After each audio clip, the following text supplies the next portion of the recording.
What is going on, buddy? My name is Conor and Lorraine. Welcome back to the week of the Heroes for Hire podcast. We are back again talking all the week's movie news, entertainment news, and just generally having a bit of a chit chat about everything to do with film. I am joined as always by my partner in crime, Mr. Sean. Me and Sean, how's it going? I'm good, Conor. I've accidentally done an experiment on myself today. Please. I am calling it 2 monsters, no lunch. So let's see what happens. the meal of adults. Look, every man in his near 30s about to get married has 2 monsters, no lunch. Sean, it's your wedding week, so it's a pretty big week. I mean, and I feel like, is this some sort of like you're trying to lose weight for the final days? You're like on like nothing but Monster for 6 days. I can turn it around, guys. I haven't done anything for 10 years. Actually, we got fitted for suits over the weekend. Yes. So I have to stay the same now until. Yeah, well, I mean, you're not going to put. How much are you going to eat between? But I'm just saying, I can't go full 0 calories for 5 days. Number one, because I'll probably. Oh, die. so now you're like, I can't lose weight either. I have to maintain. I can do whatever. I'm going to put on a load of muscle. Yeah, that's going to happen. I'm going to the gym right now. I'm working out as we speak. That's what the 2 monsters were for. If it's somebody's first episode, you don't have to do anything. Just chill out. If it's your second or above, we'd really appreciate 5 stars, a like, a follow, a share. Whatever we could support the show, that would really help us out. All these episodes are completely ad-free because we have a Patreon where people can support us over there, and all the legends over there give us, for like the price of a coffee a month, you get a bunch of extra movie reviews and extra content and extra bonus stuff. Shout-outs at the end for of the week show. That's in it. Sorry? Shout-outs at the end of the show as well. Shout-outs at the end of the show as well, and obviously you're in the description, but mainly for the week that's in it, Sean needs you to join the Patreon so they don't take his kneecaps. Yeah, look, I'll be honest, folks. I said this on Friday. I'm not too proud to say it again. This week of all goddamn weeks, if you could please find it in your heart to sign up to the Patreon. Because there's a lot going on that has to be paid for. I have booked many photographers that I have no money to pay. And they all want cash on the day. Why did I book 6 photographers? I just wanted all the angles covered, you know? I wanted to make sure in case one cancelled. You'd have backups. Which, let's not put that into the world, first of all. Financially, somebody help me work out this Excel sheet. Just if anyone, just so that I can tip the barmen or something, that'd be quite nice. This might be the saddest, most desperate version. There's one thing we are on this show, and that's desperate, Conor. So look, if it's your first episode, don't do any of that. What? But obviously, if you know Sean and you know the kind of person he is, you know, like, he's always struggling. So at this point, if he comes to you and he says, I'm struggling, he's really struggling. What do you mean? I'm in the prime of my life. Struggling just in a broader sense. Oh yeah, like the ongoing battles, that's fine. Oh yeah, I'm having a horrible time. No. Seen your waistcoat, although the suit's pretty nice. Just to give everyone an update, the suits are pretty nice. Pretty happy with them myself now. Is it the suit though, or is it another shot? What it's hanging on, Conor, you know? It's the suits, to be fair. Absolutely, the suits, they're very, very nice. They're nice and fitted. So, Sean, what I wanted to do was, because it's your wedding week, I wanted to celebrate you by talking movie news. Oh, okay. I got real fucking nervous there for a second, folks. Imagine this is your life. Yeah, you do like a flashback of every dumb thing I've ever said on this fucking program. Here's your teacher from when you were 10, says you were a dickhead. Come in. Well, any of them could have said that, Conor, please. She said, in her own words, he had no oceans. Ah, yes, I was 6. 2 monsters, no food. No lunch. I had breakfast. Been doing overnight oats. So, Sean, I want to start off this week in, I feel like it's a little bit of a carry on from last week, because it does involve Ryan Gosling. Oh, good. But I've never seen whiplash like this in terms of a news week, in that I've had a headline to say Ryan Gosling is set to lead the Daniels' first film since Everything Everywhere All at Once. He's locked in. They're coming back. It's their first movie since obviously Everything Everywhere All at Once came out and won a bunch of awards. Did pretty well. And Gosling's locked in. Okay. This is another one of those situations where we are already on board, right? Yeah. We don't have to hear anything else about this movie. And Well, can I just tell you one little more thing that I found out about the movie? Oh no. Ryan Gosling exits everywhere ever once Duo Daniels' upcoming sci-fi movie. I'm no longer all in. This was the next day. Oh, gee. So wait. Was this like he was actually confirmed, or like they just heard a rumour and they ran with it? I'm pretty sure it says that he was set to lead. So Deadline reported that Gosling is set to lead the movie with Universal, and it was obviously going to be their first movie since Everything Everywhere All at Once, and everyone was super excited, and it was going to be a sci-fi movie. So he was kind of coming off Project Hail Mary, where he worked with Lord and Miller on that one, so it's like a directing duo. This is maybe his new thing with sci-fi movies. Oh, Ryan Gosling, Coen Brothers, maybe. Oh, he's doing all of them. The Wachowskis next. Next, bring him in, right? But the thing is, then you hear that he's not doing it, and it apparently is due to scheduling conflicts. Right, not actual conflict. It's not about a war of any kind. Oh, good. I was worried. He feels really strongly about Diesel.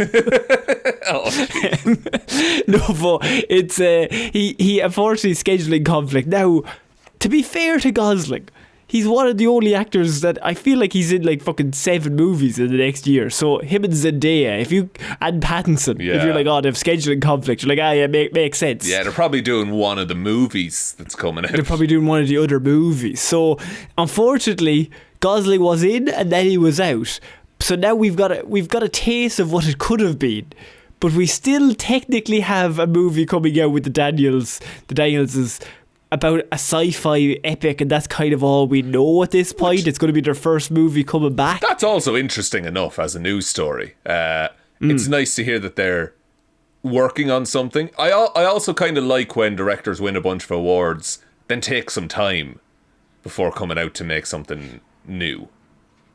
Yeah, so and I think it's very much under wraps. Like it's a fairly shroud of secrecy going on over this, and I think they've done a good job because I suppose like they did Everything Everywhere All at Once, and there was the thing where obviously then people came out and said, oh, that's not as good as everyone says. Yeah. But like, Sean, come on. It was. Did we all watch the same movie, folks? What are we fucking doing here? Come on. It was one of those things where it was so good that obviously you're going to get haters on the far side. Personally, for me, I loved it. I thought it was absolutely amazing. The line of I would do laundry with you in no matter what universe, absolutely. I'm all in. That's it. Like, that sums up the film.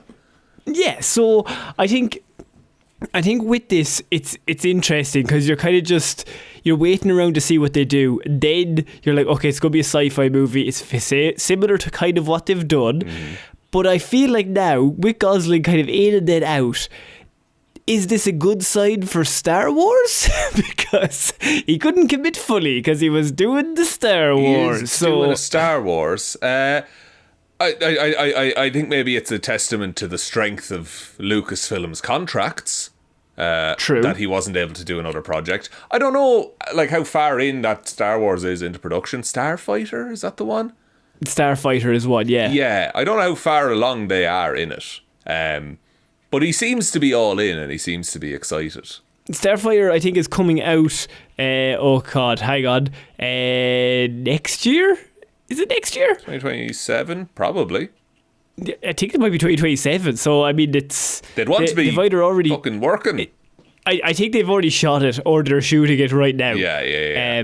So it's fairly locked in that it's going to be coming out. So I mean, I'm excited, but now it feels like you've told me like something really cool is going to happen, and then you told me something cool is still going to happen, but slightly less cool. Yeah. And now I'm like, is that good? Yeah, it's like, hey, I booked like the amazing Funland for your birthday party, but it closed down, so I got you the pretty good Funland instead. Okay, so I think it's probably time that we can move on to our next piece of news, I suppose. If you finish talking Gosling, or do you want to kind of cover anything else? I mean, we usually do that in our personal life anyway, so we should probably move on for the sake of the show. So, I suppose the next news, I don't know if you're going to like, but it's one of those things where it's a movie we really liked, and now there's more movies coming out. Okay. But it goes along and against the rules that we've technically set on the show. Okay, so it's some kind of legacy sequel or unnecessary quote-unquote sequel. Weapons. Maybe. Prequel. Ew.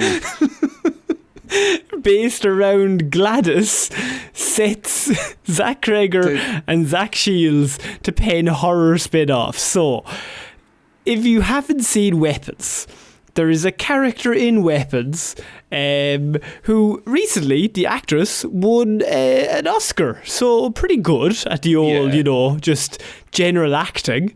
Is Amy Madigan. And she played Aunt Gladys in the movie. And Sean, I suppose you could call her, I mean, she's not a goodie by any means. No, she does kill children. So, spoilers. No spoilers, but in the scale of, bad to good, she does do a lot of murdering of the owl kids. It's one of the worst things a person can do. So, I know what you're thinking, Sean. You were watching Weapons, right? And you were like, this is fucked up, man. This is a really unique, original horror movie. I love this. Zach Cregger. Loved your work in the Whitest Kids You Know sketch comedy group, just by the dropped into this world, and you're just kind of there, and everything's just kind of, you're playing catch up, right?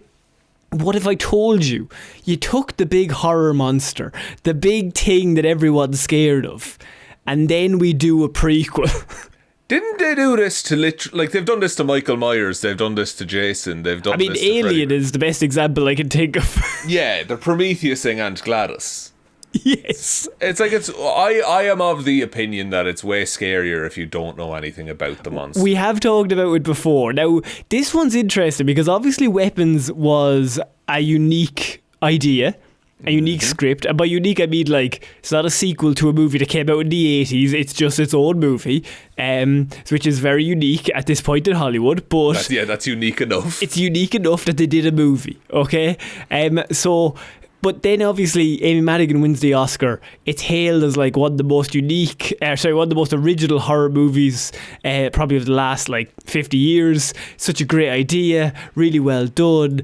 And they know that they're going to make money though if they someone's looking at it going, people like Aunt Gladys and she did win an Oscar, so we could bring Amy Madigan back to play her. Yeah. So, It's also this. I feel like horror gets a bit more of a pass on this kind of thing. Okay. Because it's a long-standing tradition of just make another one. I'm not saying I love the idea. I just think that horror has more of a precedent set. I do hate when they put us in this position because we have staunchly been like, oh, this is shit, stop giving us prequels to the horror monster. The horror monster's really good when we know nothing. The Prometheus, as you said, of the less I know about the alien that pops out of people's tummies, the better. I actually think it's more scary. Yeah, because it's the fear of the unknown on top of everything else. You don't know what it's capable of. And so the more you reveal it, then obviously I'm now understand it more. It's because, and then what eventually happens is with these prequels is they become like an anti-hero. There's this weird thing that goes on there. So with this, I see it from both sides. I understand, but I'm also like, lads, just it's such a cool idea. She's fucking awful. Absolutely the worst. But there's also, as you said, there's serious horror elements to the unknown of where the fuck did she come from? What is the deal? Yeah, it's, I don't know, it's a weird one. Because also if you're doing a prequel, do you recast? Does Amy Madigan play younger in this? Because she is playing a bit older, I think, in the Aunt Gladys makeup. I'm sure it'll go gangbusters, but I don't think it has I think this is, they're telling Zach Cregger, hey, make this, rather than Zach Cregger I do think saying, so. Yeah. I suppose that in the prequel, what do you do with the prequel? She wins. Is she sympathetic? Is this a Cruella situation? Is it a Cruella? Do we build up to her doing all the murders? A safer, not a safer, but a more, and even as I'm saying this, it's bullshit because this movie fucked me up as a kid. Please. Do you know The Witches? Yes. Is it Angelica Houston plays the head witch? Oh yeah, okay. It'd be like making a prequel about her. where it's like it's way scarier to just have her be this weird witch lady. It's so much weirder. And as I said, with all these prequels for the horror monster, you have to have the cut-off point. Either they get amnesia, or the movie ends with them like they're not caught. Because when you get to the other movie, everyone's like, "Who the fuck is this? This is mental." Yeah, is it the first time Aunt Gladys turns up to a house?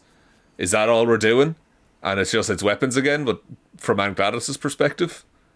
I can understand why they're doing it, but also with the main problem with any of this stuff is, does it make the original not worse, but slightly watered down in a way? I think there is something about being a one and done excellent horror film. A Nope, if you will. Yes. Get Out. A Get Out. Another Jordan Peele film. Jordan Peele doesn't give a fuck about sequels. He's like, nah, we're not doing that. Can you imagine how much pressure they put on him to do a Get Out sequel? Oh my god. Boatloads of money he must have been offered. Yeah. But then he was like, nah, I'll just keep killing it on every project I do. Which also, Jordan Peele's production company lost out on weapons. And they were very, very annoyed at the time. To the point that I think a bunch of people got fired over that. Because they missed out on the script, and he was like, this is the best script we've read in like 15 years. Yeah, so it's like, what is what maybe Universal is just like, we'll just make scripts, don't worry about it. We just write your own, it's fine, it can't be that hard. Yeah, just fucking do it again. So I felt like it was important for people to know it's out there, it's coming. Right, we're getting a weapons prequel. There are Surf Dracula weapons. They really are. It's just going to be called Gladys. It's just going to be called Gladys, isn't it? Obviously, it's Cruella. It's Gladys. Oh, it's the more we talk about it, the more I'm like, I think there's a way to do this right and good, but I don't think it will be. Is there? That's you know what? That's a very good shot. Is there a way that you do this movie that it makes it better? Yes, but you have to be brave enough to not humanize her. You should want her to fail in this movie, and when she doesn't, that's what's scary. It's like it just has to end with her winning. Yeah, and you need to be okay with that as a company. That's not going to happen, though. It's not going to happen at all. But then why do the movie? You just have the fucking psychopath who's killing kids, just kills a bunch of kids and then wins. Yeah, it's just a movie where a bunch of kids get killed. That's all you're watching. Well, then I suppose you get back to the main point of, well, why are we making it? Well, we just are. Just said, look, because we can call it Gladys and everyone knows. We'll just have the glasses on the poster. Aren't you Gladys to see us? Very good. Yes. Very good. Sean, I'm going to move on to our next piece of news, and I want to talk about Jimmy Cameron, Submarine Man himself, Avatar 4. Now, Avatar 4 and 5, we have recently heard rumours, Sean, that the studio, now you know Disney, they're going through some like changes in terms of who's at the top, right? Yeah. But simultaneously killing it. Knocking it out of the park every time. Absolutely nailing it, right? I've never been wrong once. But anyway, live action Moana again, says I. Bring back the Rock one more time. Make him bigger and weirder looking. Give him a bigger wig. But they are obviously doing Avatar movies just out the wazoo. They've got 7 of them lined up. Cameron was originally locked in to be like, we're doing all of them. Every single one of them's 4 hours long, $300 million budgets, and we're just going to make money, lads. It's going to be easy. I'll be honest, like in the last couple of years, we've gotten way more Avatar movies than we've ever gotten before. Because we used to only have one since like 2010 or whenever that came out. That is absolutely true. But the new people in charge, Sean, have come in and they don't see the same way as maybe James Cameron and the original management seen it, because Disney are asking James Cameron for cheaper and shorter sequels to minimise studio risk. Jim's not going to like that. Jim is not going to like that. I don't know if you can ask that of Avatar, the thing that prides itself on being big and extravagant and hey, look at this. Yeah. Now, they're making the 2 sequels cheaper and shorter. So, like, how much cheaper and how much shorter is the question? And like that, as much as I don't like what the Avatar movies represent in terms of, hey, we'll just make the most expensive, biggest looking thing in the world and people will see it because of that. That is its edge in the market as a film.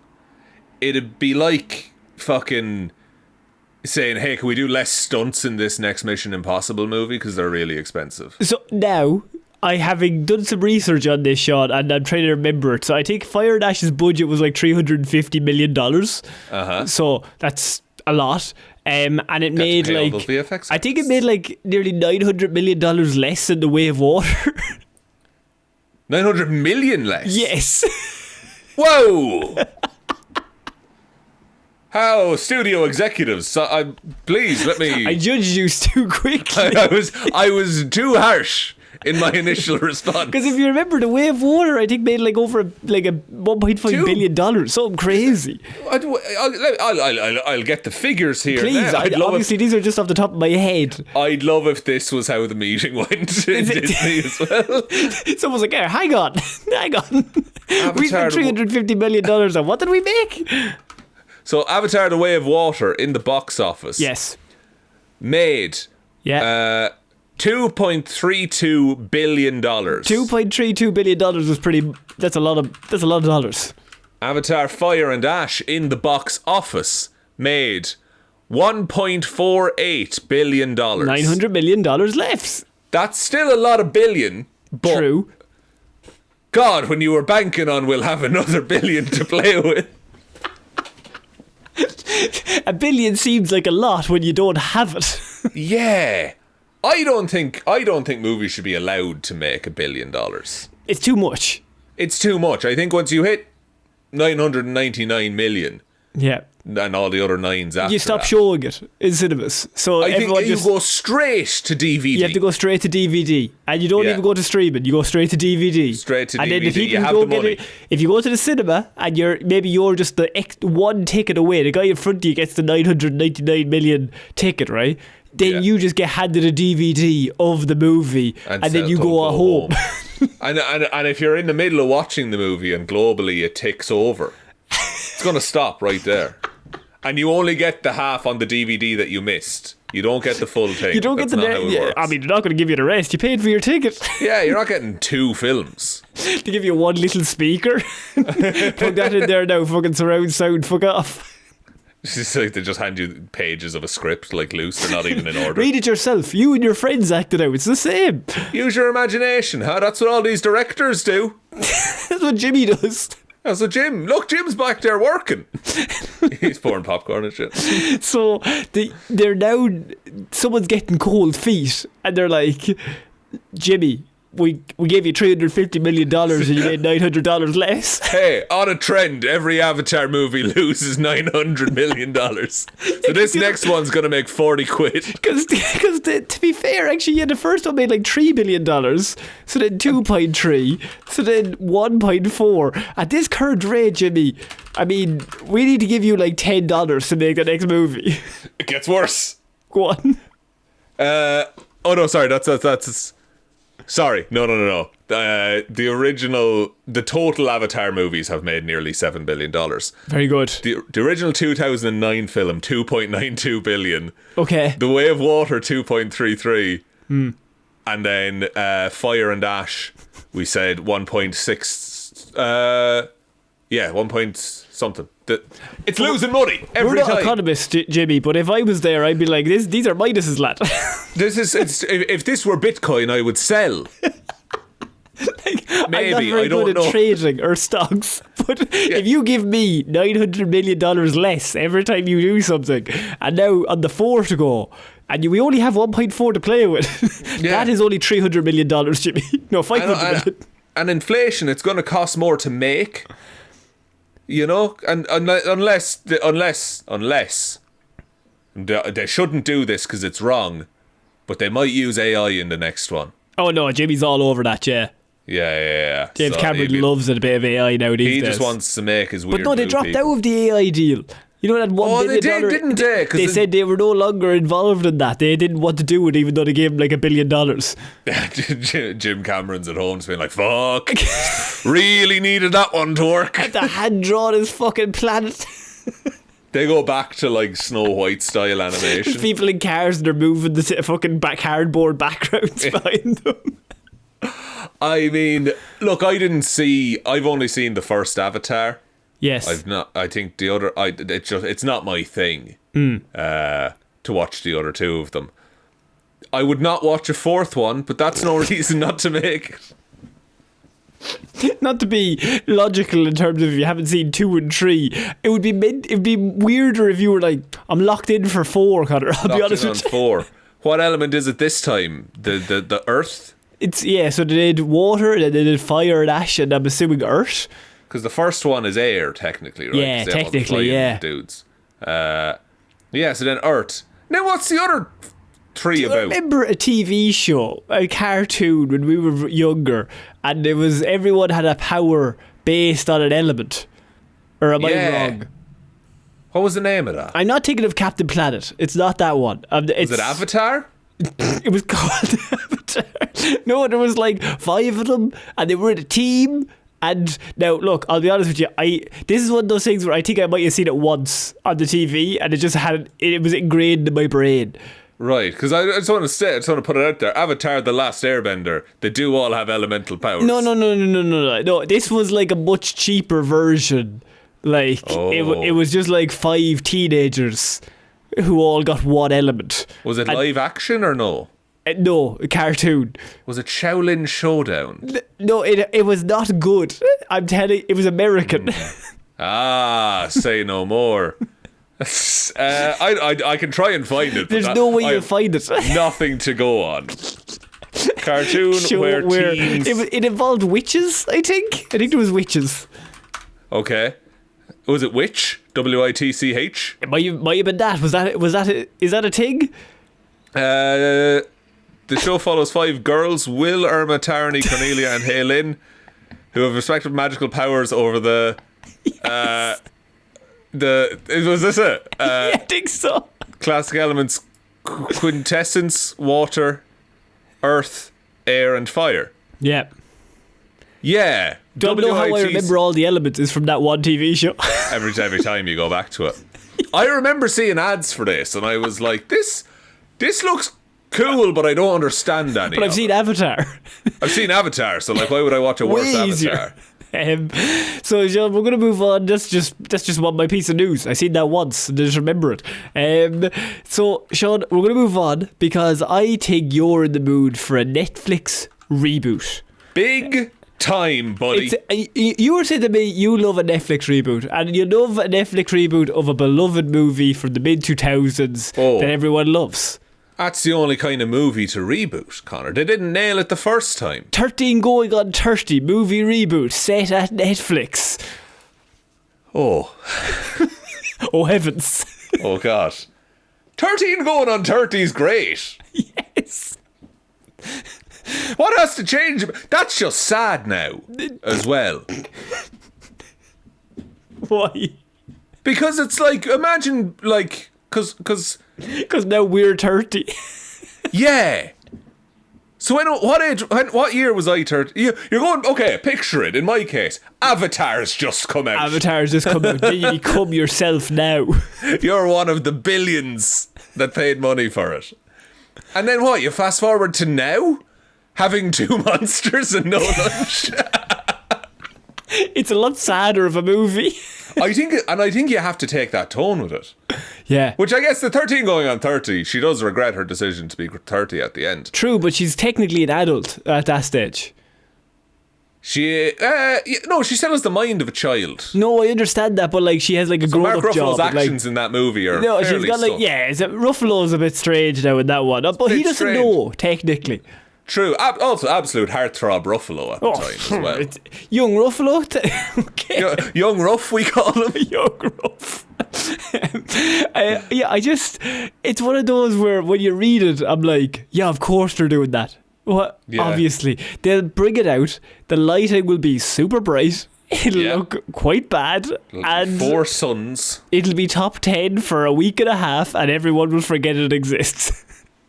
Yeah. Yeah, absolutely. Absolutely, that's what's going to happen. Do you remember It won't Freaky have the Friday got a reboot? Oh, yeah, that did happen, didn't it? It wasn't a reboot, technically. I think it was a sequel, but still. Freakier Friday. Freakier Friday, yeah. Do you remember And that? they marketed the shit out of it, but Oh, I didn't watch it. yeah. It's going to be the most watched movie of all time for that week, but Netflix never released any other stats, so you don't really know how.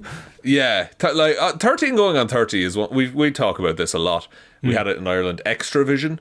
Yes. It's one of those Extravision movies where you would rent it and then never watch it again, maybe. And then in 5 years you'd be like, oh, I remember watching that. That was good. And then it's on TV and you watch it with ads in between. And you watch it and you go, this is fine. Yeah. It's a solid movie. It's a coming-of-age classic. It's coming of age classic. It's all about learning what it means to be yourself and not trying to live up to Jennifer Garner, Mark Ruffalo, Judy Greer, all the classic actors. Fucking Andy Serkis as well is in that. Circus pops up in random shit from the mid 2000s. Yeah, and this 30 going on 30. Correct me if I'm wrong. That's post Lord of the Rings. He had made money. I don't know if it's. I think it's during. 2004. Yeah, so it's during. No, Two Towers had come out. That's what in I mean. 2002. So it's in between 2 and 3. So it's during it. Fucking insane, man. You're like, sorry, because you don't need to do this. You're literally making so much money right now. He's trying to do Gollum in between. I think though he's in New Zealand for like fucking 8 months of the year, and they're like, "Do you want to do a movie for 2 months in America?" He's like, yes. Yeah, I would love that. I don't want to put great. dots on my face for a few weeks, lads. Actually, to be honest with you. I just want to wear a suit and do a silly little dance every so often. So look, if 13 and 30 is your favourite movie of all time, I don't know why it would be, but if it is, I'm no judgment here. But 30 going on 30, Conor. $37 million budget. Yeah. Made 96 million at the box office. See, back then it didn't matter though. No, it was a respectable turnaround and think of the DVD Because DVD sales, man. They just sell the shit out of that DVD. Yeah, and it worked. It worked every time. I have it on DVD inside.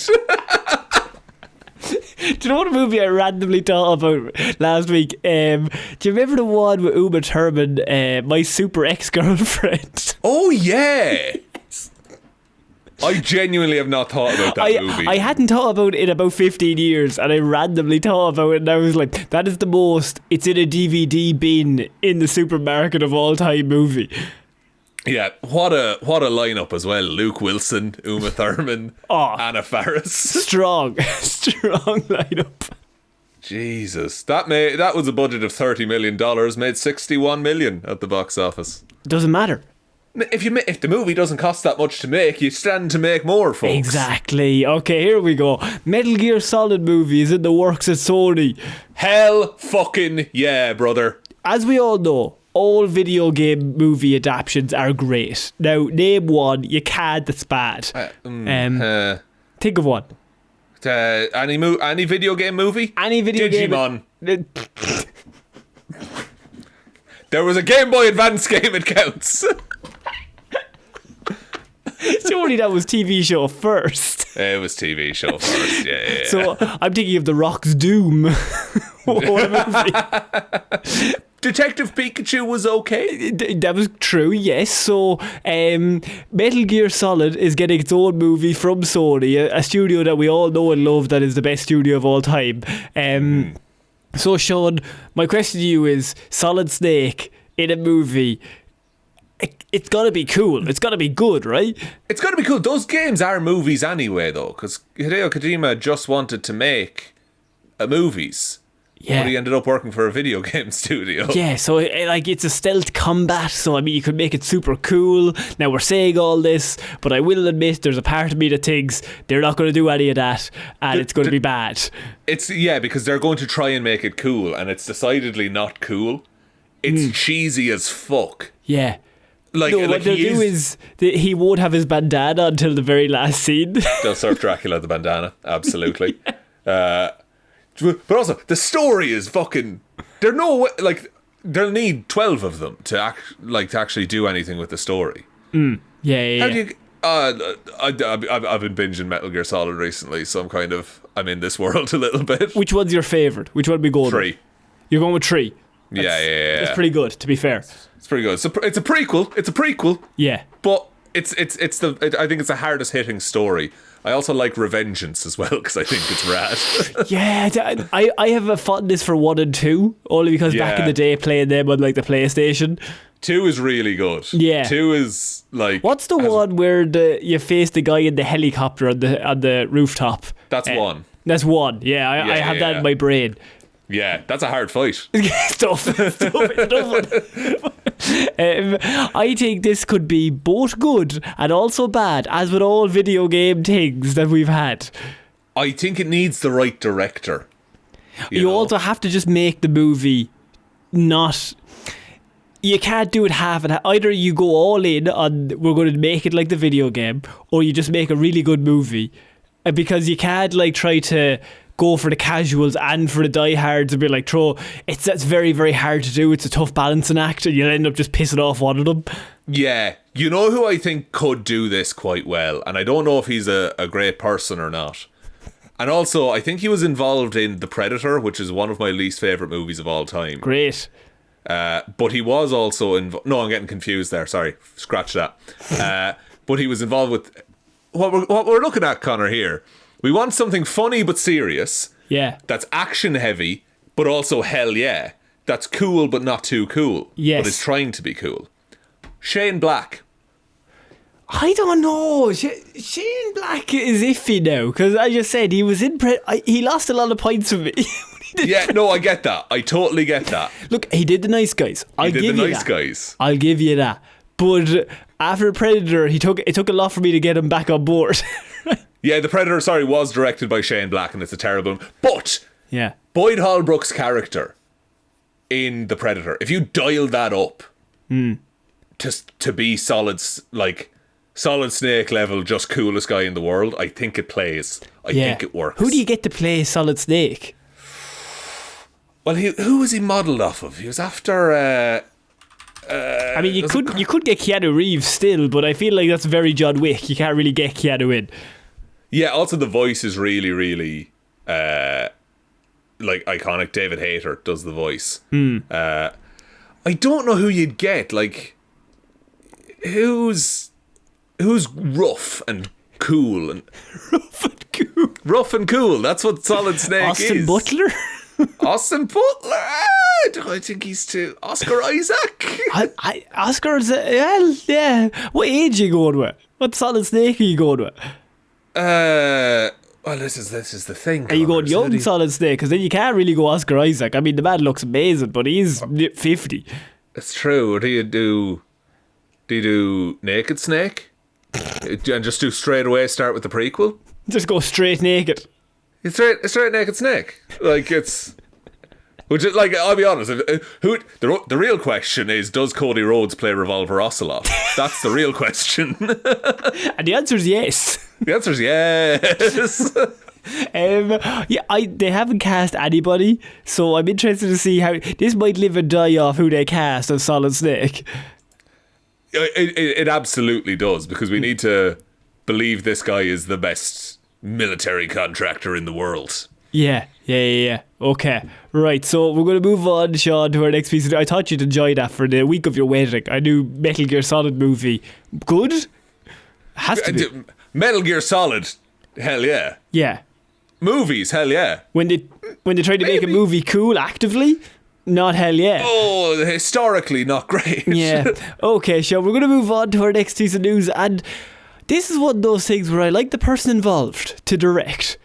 And... But other than that, that's where my interest in the project kind of ends, because I have Akiva Schaffer, who people may know. He was with Andy Samberg and the lads, and they did a few, maybe in the late 2000s, they did some funny songs.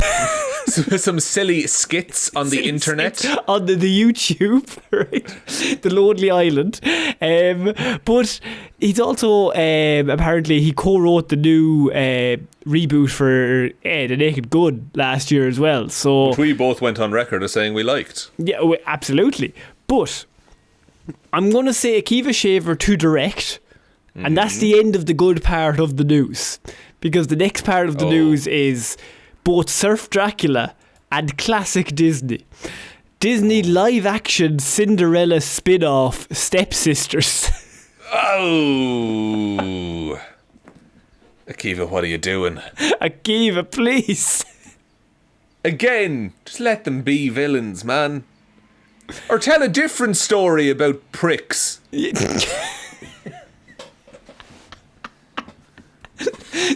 A live-action Cinderella spin-off. So we had the live-action Cinderella.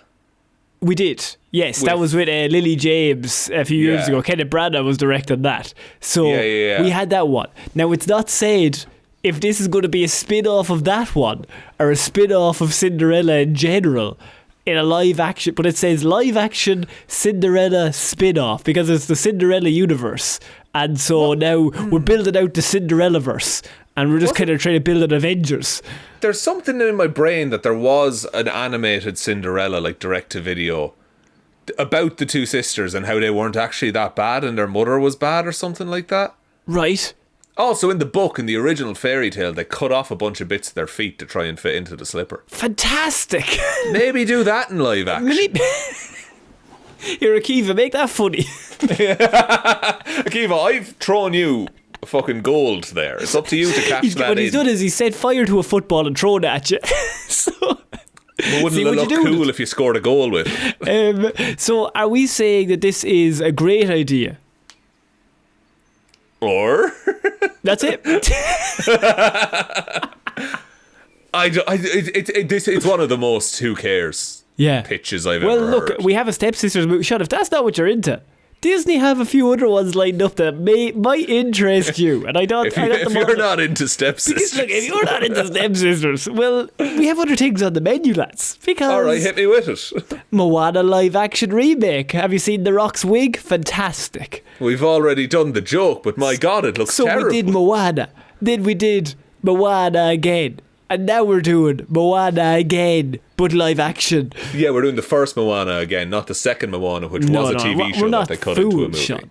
And then we're also doing a Gaston movie at some stage. That's good. From Beauty and the Beast. I genuinely, for a second, thought he was one of the candles in Beauty and the Beast. I forgot he was an actual man. There's a real time limit on that movie. The stress near the end. He's burnt at both ends. A live action Tangled retooling. That's good. That's been in the works for ages, though, hasn't it? A non-animated Lilo and Stitch 2. What, where Lilo is fucking freed from Child Protective Services? Well, Lilo and Stitch 1 live action already came out, so now Lilo and Stitch 2 live action. Just re-release Lilo and Stitch the series where they hunt down little random experiments every week. And then Prince Charming live action. So that's pretty good. Does Prince Charming have any features other than being handsome and charming? Which one is he in? He's with royalty. Is he in Cinderella? Is he Prince Charming? Prince Charming is in Cinderella, yeah. Which one's in Snow White?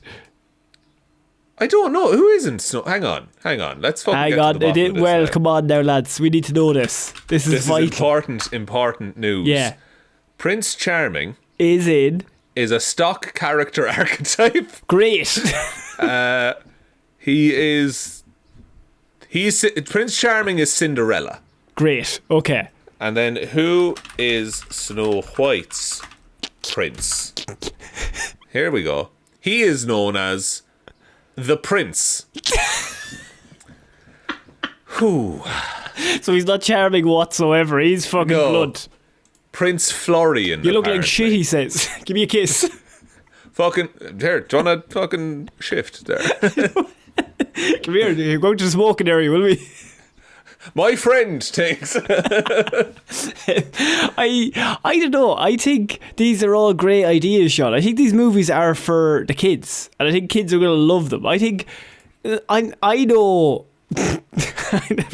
for the sake of the gag, I was going to say the sentence, I know lots of kids. Yeah, you do. Yeah, they're all on your phone. They're all in my van, right? And they all are chatting to me. They're saying, I want to go home. Where's my mother? Right? Blah, blah, blah, blah. Right? This is something, though. Like, what are the kids watching these days? They're watching Moana live action too. They're watching the Gaston movie. They're mad about Gaston. Prince Charming. A live action retangled.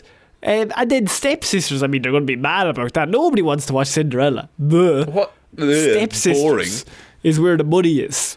The thing with Tangled as well, just would you not just call it Rapunzel? Like, why? Just tell the story of Rapunzel. No. It's quite a famous tale. I refuse. We must be nearly out of... We said classics. 5 years ago, Sean, that they must be out, and I didn't think they'd go to Stepsisters. That's true. They are. The bottom of the barrel is perilously thin. They burned all the good ones really early, and now they're just like, well, do we have any characters left? We've had a Snow White, we've had a Pinocchio, we've had a Fantasia, I'm fairly sure. A Dumbo.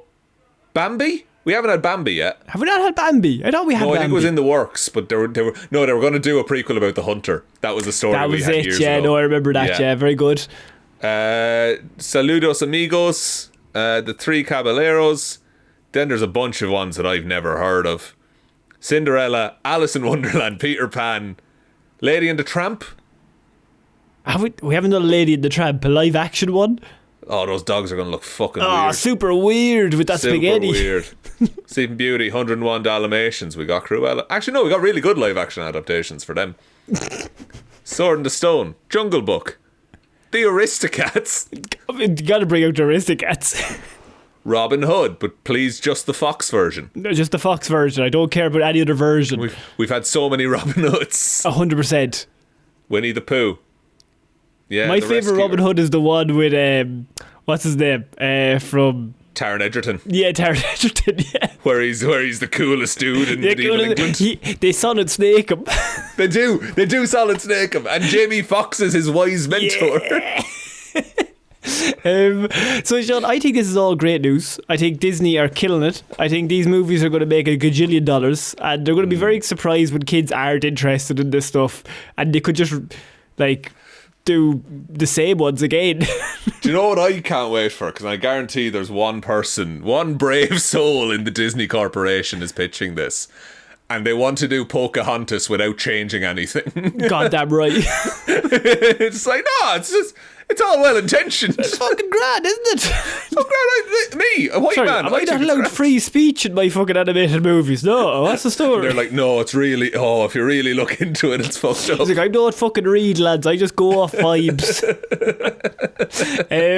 We're going to finish off movie news this week, Sean, with news of another Lord of the Rings movie that is in the works. Oh, Jesus. Yes. This is my wedding week, Connor. What are we doing? I know you love Lord of the Rings. That's why I'm bringing it to you.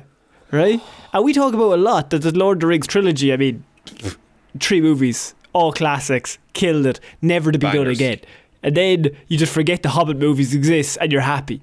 But then, Sean, The Hunt for Gollum is coming out. Andy Serkis bringing it back. It's the only movie currently in the works with the studio.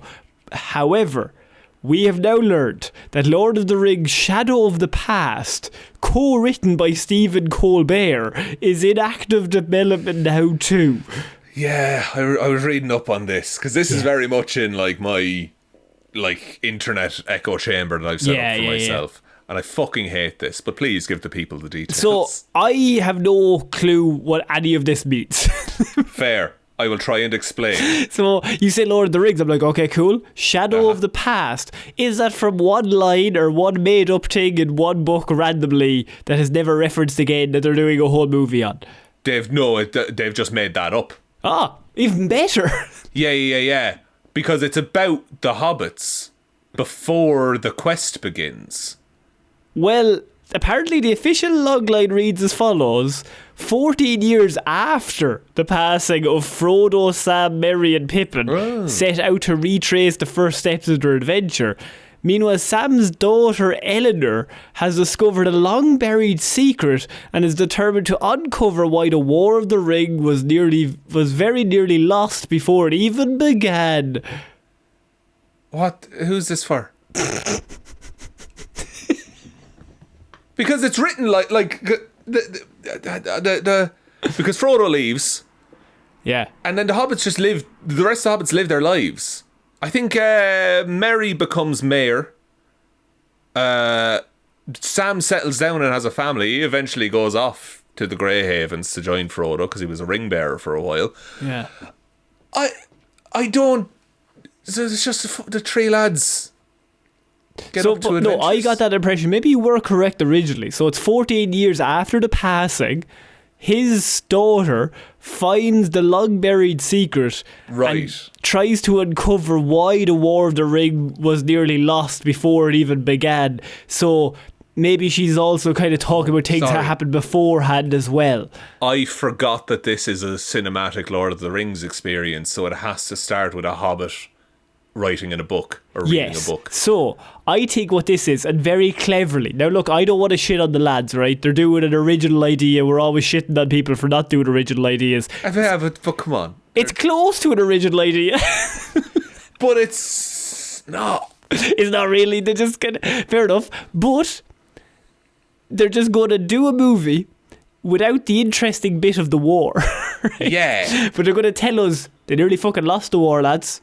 And here's how they nearly lost it.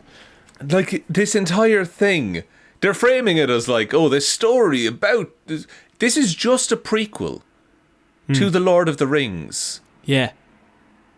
And you're not excited about that, or...? No! Because the interesting shit happens. Also, there was a prequel to The Lord of the Rings already happened. It was 3 movies and it was called The Hobbit.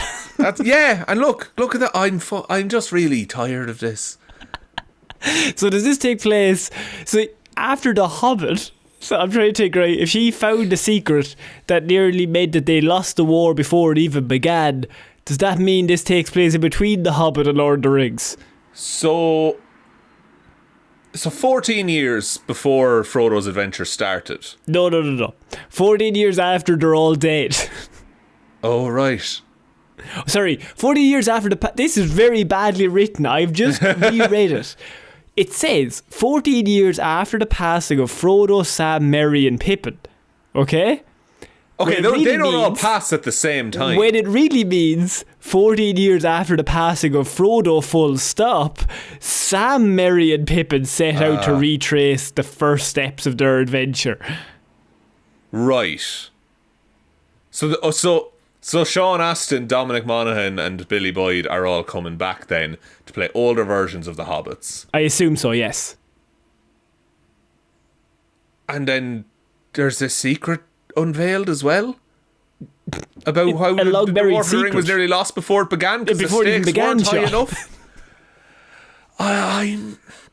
What's this? Who's this? Are the lads short of money? Colbert, to be fair, is out of work. It's very true. Very, very true. And he loves Lord of the Rings.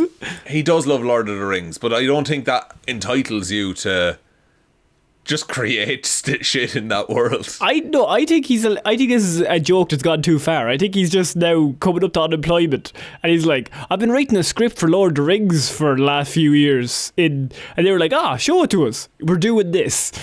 Yeah, where like one of the greatest characters in fiction and then 2 comic relief characters go off and be sad that their friend is dead. Yeah. Well, it was in terms of they need to rearrange the log line that they're setting out because they've just in terms of full stops and commas, they mean different things, lads. Like this, just to be clear. Yeah, it's not clear exactly what the film is about. It's about them going and retracing their steps. Oh, all the shit you liked the first time. But how far do they go? Where do they stop, you know? Do they go to Mordor again? Because it's probably fine now. Is it also a sequel for The Hunt for Gollum? They go searching for Gollum again. This is because Viggo Mortensen didn't want to be in the hunt for Gollum, so they're like, hey, let's get old Aragorn. Of course. But he can't age technically that much. No, it's true. He is... fuck. With the same problem. Same problem. We need to wait. We need to set it 100 years in the future. 1,000 years in the future. Nah, Aragorn dies and he's like 227 or something. Alright, cool. I think that's it for this week's movie news, Sean. What a week. Sorry, I fell to pieces at the end there. That's just in okay. anger. It's your win week. You're allowed to do that. I've got some stresses going on. Speaking of which, thank you to everyone for listening to this episode. Big thank you especially to everyone over on Patreon, patreon.com/Heroes for Hire podcast. Link to that is in the description. You can click it any time that you want. Everyone over there is an absolute legend who helps us to support the show and helps me to pay for various vendors to do nice things on Friday. Big thank you to Róisín and Baby Ben Palmer, Ryan Kamatsu, Dozer, Enthusiast, Evanson. Waffles loves you and hopes you have a good day. You're a legend. David Clarke, Dominic, Anna Kamatsu, Dozer, Hjelmroos, Danny McLaughlin, Lordsmish. I'm trapped here. This is home now. You're all trapped here. I might have made that joke before, but it felt right there. Thank you to Ed Ball. Conor and Lorraine are back from orbiting the moon to make sure it's not falling. Thank you for your service. Is it? It's look, once it's next week, I don't care. Russ found Godzilla and Pokemon and saw Project Hail Mary in Japan. Rocky is my spirit alien, part of it. Very good. That little rock means a lot to me. Yeah. Liz had a few too many on St. Paddy's Day and tipsily subscribed to the Patreon. Ciara Lawler, Judge Leahy, Mikey Chair's #1 fan, has great taste in movies. Who would win in a fight? Maun Sheighan or Lonor Cawler? Johnny Ray, Hunter Harvard, the Texas Ironman. Lisa, this is apt. Lisa can't look at a can of Monster without throwing up in her mouth a bit. For fuck's sake, lads. It's only him, Lisa. It's true. I'm drinking for two, you know? Yeah. He's also pregnant. It's 3. Surprise. Thank you to Justin, we named the Monkey Jack Bowman, Joe Reid, John NeSmith, Ted Sullivan, Jeff Scroger, the Fueled by Nostalgia podcast, Charlie Smith, Logan Merriman, YinzerGhost, Pete Rogers, Nonchalant Nome, Janice, #1 Man-Bat fan Simonson, Callum Bircher, Alice Foss says to reach heaven through violence, and Miles Crossland. Thank you all for your support. We really, really, really appreciate it. Head on over to Patreon if you want to support us over there. There is also the Twitter @Heroes for Hire Pod. 4 is a number 4. Facebook is Detective Divilment's discussion group. Instagram is Heroes for Hire Podcast. And the best way to ever about the show is to tell one human being that we exist. Just a 1, please. I think that's about it. I think so. So I've been Conor Lorraine. I've been Sean Lane. I shall see you all next week, guys. Bye. Bye.